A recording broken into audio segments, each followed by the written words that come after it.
పెంచిన గ్యాస్ ధరలు తగ్గించాలంటూ సిపిఎం నాయకులు శ్రీకాకుళం నందు ధర్నా చేపట్టారు.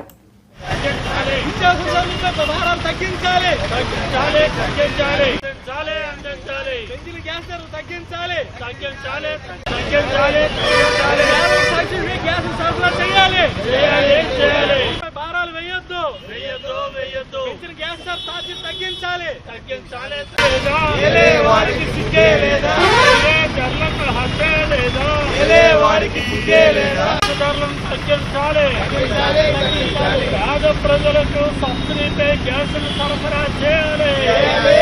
ప్రభుత్వం మండవైఖరి నశించాలి. భారాలు వేయొద్దు. వారికి సిగ్గే లేదా? మంగళవారం నుండి వెంటనే గ్యాస్ ధరలు 14 కేజీల దిమ్మ మీద 50 రూపాయలు పెంచుతూ కేంద్ర ప్రభుత్వం నిర్ణయం తీసుకొని నిన్నటి నుంచే వెంటనే అమల్లోనికి వస్తుందని చెప్పడం అనేది జరిగింది. దీన్ని సిపిఎం పార్టీ చాలా తీవ్రంగా వ్యతిరేకిస్తూ ఉన్నాం.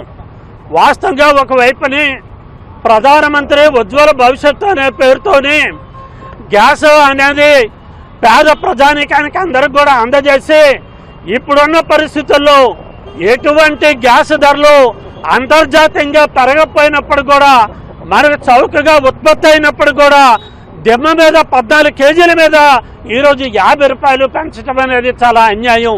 ఈరోజు మనం అడుగుతూ ఉన్నాం, ఈరోజు ప్రధానమంత్రి గారు మీరు ప్రజలకందరూ కూడా నిత్యావసర వస్తువులు ధరలు తగ్గిస్తామని మీరు హామీ ఇచ్చారు.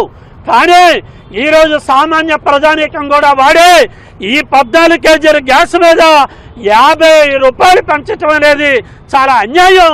దీన్ని పునఃపరిశీలించాలని చెప్పేసి సిపిఎం పార్టీ నుండి డిమాండ్ చేస్తా ఉన్నాం. ఒక లెక్క ప్రకారం చూస్తే ఈ ఒక్క శ్రీకాకుళం జిల్లాలోనే ఒక సంవత్సరానికి 24 కోట్ల రూపాయలు ఈ రూపాన మనకి కేంద్ర ప్రభుత్వం తీసుకుంటా ఉంది. మరి ఈ రాష్ట్ర ప్రభుత్వం కానీ ఈ కేంద్ర ప్రభుత్వం కానీ 24 కోట్ల రూపాయలు ఏ బడ్జెట్లో కూడా ఈ జిల్లాకి కేటాయించిన పరిస్థితి లేదు. అలాంటిదే ఒక్క గ్యాస్ మీదే ఈ 50 రూపాయల పెంపుదల మీదే ఒక సంవత్సరానికి 24 కోట్ల రూపాయలు శ్రీకాకుళం నుండి తీసుకెళ్లిపోతా ఉన్నారు. దీన్ని తీవ్రంగా వ్యతిరేకిస్తా ఉన్నాం. ఆ విధంగా డీజిల్ పెరిగింది, పెట్రోల్ పెరిగింది, ప్రజల తాలూకా పని తగ్గింది. ఈరోజు ఉపాధి హామీ పథకం పని ఈరోజు పూర్తిగా ఇవ్వటం లేదు. ఆ బకాయిలు ఉన్నాయి. అందుకోసం ప్రజల కొనుగోలు శక్తి పెరగలేదని చెప్పేసి ఆర్థికవేత్తలు చెబుతూ ఉన్నారు. ఒక పక్క ప్రజల తాలూకా కొనుగోలు శక్తి పెరగకపోతే నువ్వు గ్యాస్ ధరలు పెంచి నువ్వు ప్రజల దగ్గర మూలుగుల్ని పీల్చేటట్టు పీల్చడం అనేది ఇది అన్యాయం. నువ్వు పేదల పొట్టలు కొట్టి కార్పొరేట్లకి ఇవ్వటం అనేది సిపిఎం పార్టీ తీవ్రంగా వ్యతిరేకిస్తా ఉన్నాం.